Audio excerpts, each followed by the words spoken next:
खबर है मंडला से, जहां मां की ममता का मोल कोई भी नहीं चुका सकता, लेकिन इस ममता का मोल आज एक बेटी चुका रही है। यह कर दिखाया मंडला के राजीव कॉलोनी की एक बेटी ने, जिसके माँ बाप अब इस दुनिया में नहीं है, लेकिन वह हिम्मत नहीं हारी और अपने छोटे भाई बहनों को माँ के समान प्यार और दुलार दे रही है। एक माँ जो अपने बच्चे के जन्म के पहले अपनी कोख में 9 महीने उसका पालन पोषण करती है, तो उसे कोख में पल रहे बच्चे का एहसास भी बखूबी होता है कि आखिर वह इस कोख में सुरक्षित है या नहीं।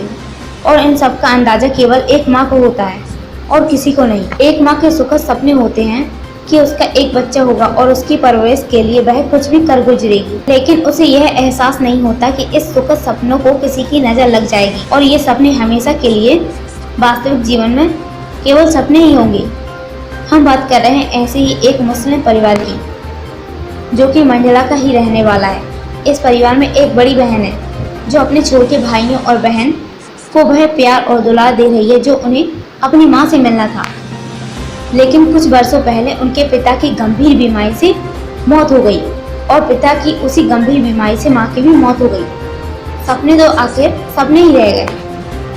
पिता जो कि लाइलाज बीमारी से ग्रस्त थे, जिसका इलाज चिकित्सा व्यवस्था के पास भी संभव नहीं है, और यह बीमारी थी एड्स, जिसकी वजह से माँ बाप तो नहीं है, लेकिन यह गंभीर बीमारी भी इन 6 बच्चों में से 3 मासूम बच्चों को भी हो गई। माता पिता की मौत के बाद सारी जिम्मेदारी इस परिवार की बड़ी बेटी के कंधों पर थी। जब माँ बाप की मौत हुई उस समय यह बेटी 13 साल की थी और उसके नीचे छोटे 5 बच्चे। इस बेटी ने अपनी जिम्मेदारियों से पल्ला न झाड़ के दुख और तकलीफ भोगकर अपने छोटे भाई बहनों की परवरिश की। तो वहीं सबसे बड़ी परेशानी थी बीमारी से ग्रस्त बच्चों की, जिसे कुछ समय सेवी संस्थाओं की मदद से पूरा कर रही है। कोरोना लॉकडाउन के समय अभी इस परिवार की आर्थिक स्थिति खराब है।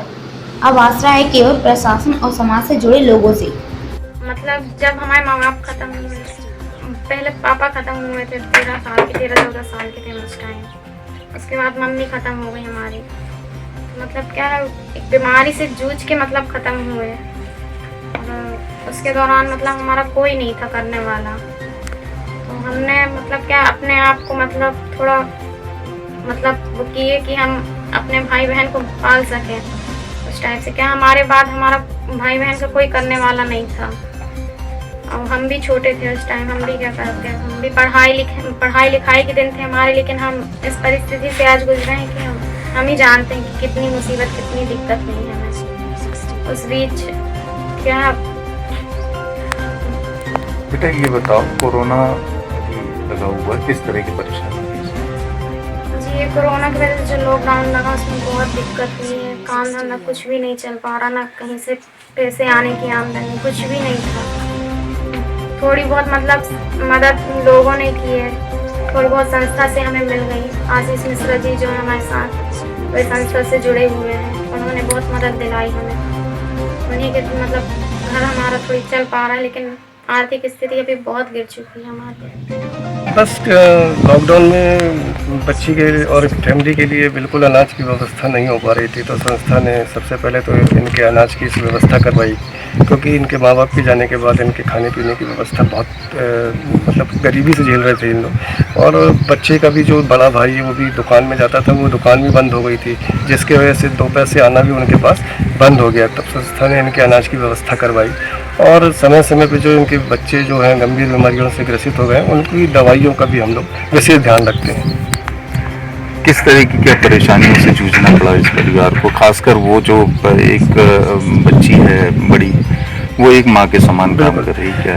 वो बच्ची जब उम्र उनकी खेलने कूदने की होती है, वह उम्र में वह अपने माँ बाप को का प्यार अपने बच्चों को, जो छोटे भाई बहनों को दे रही है, ये एक बहुत ही संघर्षपूर्ण लाइफ वो झेल रही है।